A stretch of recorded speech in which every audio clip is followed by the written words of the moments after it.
Hi, I'm Cindy Armstrong, and welcome to Discover C4C, where we discover art, lifelong learning, and fun. We talk with artists about exhibits in the C4C gallery, and we explore ideas and workshops that will hopefully ignite your creative spirit.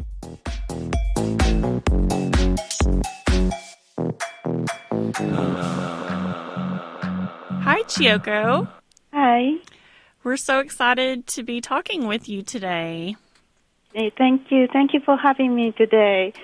I'm so excited that Tulsa Community College invited me as the guest artist for March 2020. Yes. Yeah. And I heard that this is the 50th anniversary for the college. So congratulations. Yes, it is. We've got lots of exciting activities planned for the year. So Great. the big 50. So you're coming in March and going to be our guest artist. And I was wondering if you could just tell us about where you're from and how you got interested in art. Okay. Well, I live in Wichita, Kansas now, but I'm originally from Japan. I was born and raised in a city called Wakayama. And Wakayama is in the southern part of the main island of Japan, and it's near Osaka. Osaka, I don't know if you're familiar with Osaka, but Osaka is the second largest city in Japan. But Wakayama is a lot smaller. Okay. There are mountains and beach near my parents' house. So I grew up being surrounded by nature. That sounds beautiful. Yeah. And my father was an engineer, and my mother was a stay-at-home mom. I have two sisters, and I'm in the middle. Okay. Yeah. My mother was very good at art, although she had never practiced art professionally. And she was very good at drawing. I always enjoyed looking at my mother drawing pictures. Yeah, and she was always creating something. She liked crocheting and sewing, and she made almost all the dresses for us, three daughters. Aww. Well, to save some money, I guess. But, yeah, she was excellent with that. She was always making some kind of craft and donating them to church bazaars and other non-profit organizations. Uh-huh. Yeah. But my mother never encouraged me to do art. Oh, really? Yeah. Well, there were several reasons for that, but one of them was actually when I was 4 years old. My mother liked the drawings that I was making, so she kept giving me more sheets of paper to draw with. And I kept drawing a lot of different pictures that day. And then that night, I had a conversion. Oh, my goodness. Yeah. So, I remember my mother was so scared to death. I bet. Yeah. Since then, she never encouraged me to do art. Oh, no. It's very understandable. Yeah. And during college in Japan, I majored in English literature because I liked reading, especially classic novels. And after college, I worked in Tokyo for a while. I met my husband while I was in Tokyo. Oh. And he's actually a Japanese American, and he was already working in Wichita, Kansas at that time. So that brought me to Kansas. Okay. And when I first came to the States, I felt like doing something new in a new place. The wide open landscape of Kansas was very different from Japan and so attractive to me. And I felt the freedom to express myself. Also, I was feeling a loss. I felt I lost my family, friends, my language, and my cultural sensitivity. So I was living in Tokyo right before Kansas. So I missed the busy lifestyle of Tokyo too. Big difference. Hmm. Yeah, to fill these gaps after my change in life, I started taking art classes at WSU, Wichita State University. Mm-hmm. In the beginning, it was just for fun, but I got more and more interested in it, and I ended up getting a BFA in painting in 2011. Awesome. Okay. So you went from beaches and mountains and amazing city life to flat and country. Well, beautiful Kansas.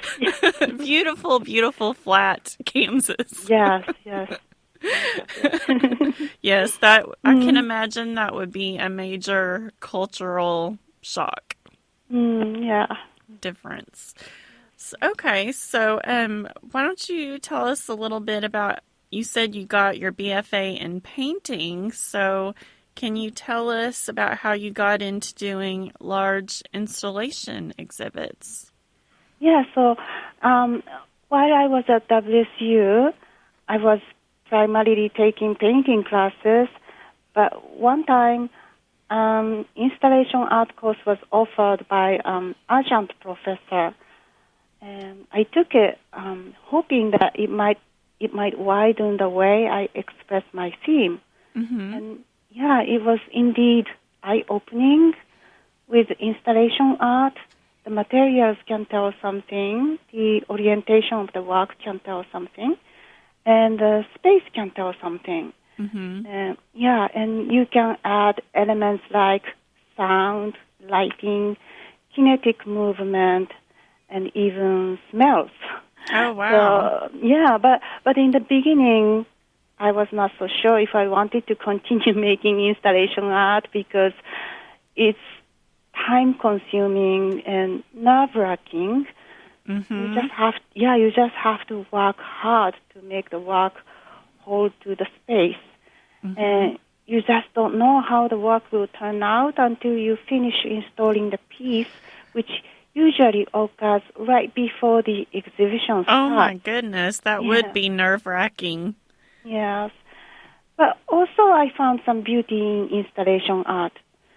I found viewers get excited and engaged with installation art. Mm-hmm. We can have immersive experiences like with the installations. We become a part of the work, and experiencing the piece can become a once-in-a-lifetime event for us, which I found special and beautiful. Mm-hmm. Yeah, it makes us think that every moment of our life is important. That's really intense to think about it that way, for sure. Yeah, it makes us to treasure each moment of our life, which sounds very beautiful to me.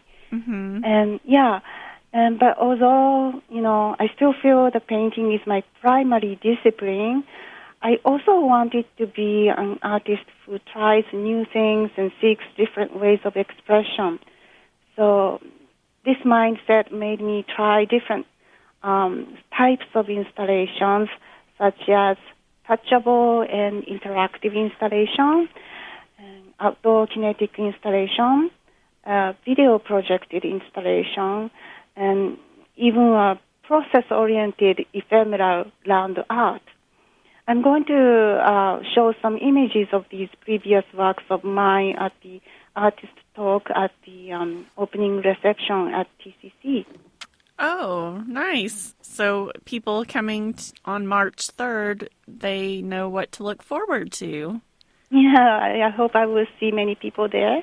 Yes. Yeah. So just as a reminder to everyone, Chiyoko will be here at the Center for Creativity on March 3rd, and we have a free, open to the public reception, artist talk, and workshop from 5:30 to, or actually, I think it's from 5 p.m. to 7:30. Yeah, that's right. So, Chiyoko, you have a an impressive resume of exhibits and residencies. Can you just tell us about some of your favorites? Well, thank you. I'm so thankful that I have had several large exhibitions. They happened because the galleries either invited me or accepted my proposals. They worked hard to make these shows happen by giving me some support, like transportation and installation help. Mm-hmm. Yeah, one time the ceiling was very high, so they rented a scissor lift for me. One gallery even waxed the floor to get a good and dramatic reflection of my work on the floor. Oh, wow. Yeah, so I could not do these large-scale shows without their help. Mm-hmm. And also, I'm thankful for the other experiences that I've had, like the artist residency in Italy and collaborations with other artists and musicians. The artist residency in Italy happened in 2009, so it's already 10 years ago now, but memories are still fresh in me. Mm-hmm. It definitely taught me to develop hard work ethics as an artist. Mm-hmm. Also, I have had some opportunities of collaboration with other forms of art, including classical music, contemporary dance, and short film. I'm so happy that my works were inspiring enough for these musicians and artists to collaborate with me. So these collaborations were unique and somewhat unexpected, and they made me explore different ways of expressions beyond my own abilities. Wow, that sounds awesome. Here at TCC, as I said before, we're having a reception and workshop on March 3rd.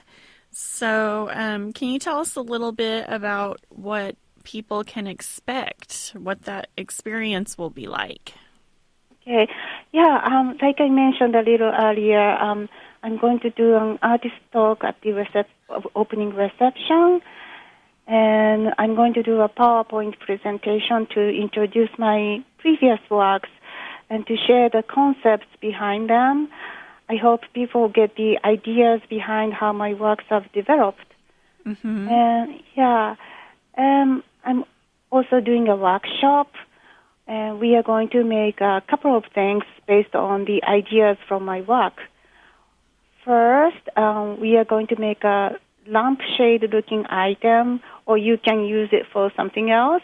Mm-hmm. And I'm going to share the fiber technique, which I often use in my work. It's super easy, so maybe it's not even a technique.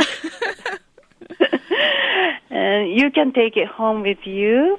Mm-hmm. And secondly, we are going to make a big community piece using the whole floor space of Center for Creativity. It's to visualize the idea of making relationships with people and the community. It's very easy too, and I hope we will have fun. It sounds like lots of fun. And the community piece, just to give a tiny drop, it may or may not have something to do with the Tulsa flag, just to give people a tiny preview. Okay. Yes. Okay. Yes. So, we're really excited about you coming, and this is going to be such a cool exhibit. It's going to be up throughout the month of March, but the workshop on March 3rd, people do need to register for that, and they can, if you want to come, just email me. We do have limited spots. It's cindy.armstrong@tulsacc.edu, or you can call me at 918-595-7339. Sometimes I almost forget my own phone number. I have to think about it. Okay, so Chiyoko, before we leave, we always ask the person that we're talking to about what's something that ignites your creative spirit. Well, there are several things that ignite me. I'm often inspired to create works when I find interesting materials or interesting space and find some interesting things to say about them. Mm-hmm. Yes, and also when I see the hard work of other artists and musicians, I feel so thankful to them for sharing their work and sharing their life. Mm-hmm. Yeah, it reminds me that what I have been doing may also be something meaningful to some people somewhere that I may not even know. But Yeah.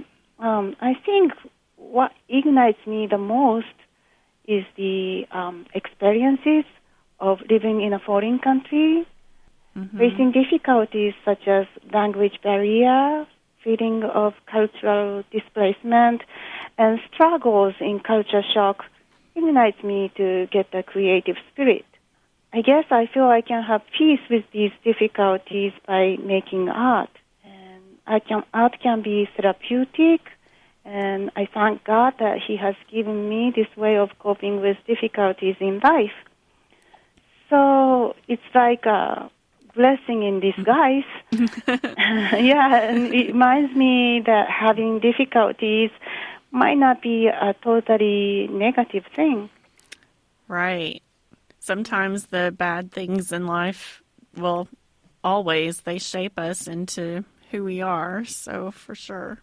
All right, yes. Okay. Well, thank you so much. And we look forward to seeing you March 3rd. Yeah, thank you for having me again, and I'm looking forward to seeing you and the people in the city of Tulsa. Okay. Thank you so much. Thank you. Thanks for listening. If today's podcast sparked your creativity, please subscribe. We'll see you next time.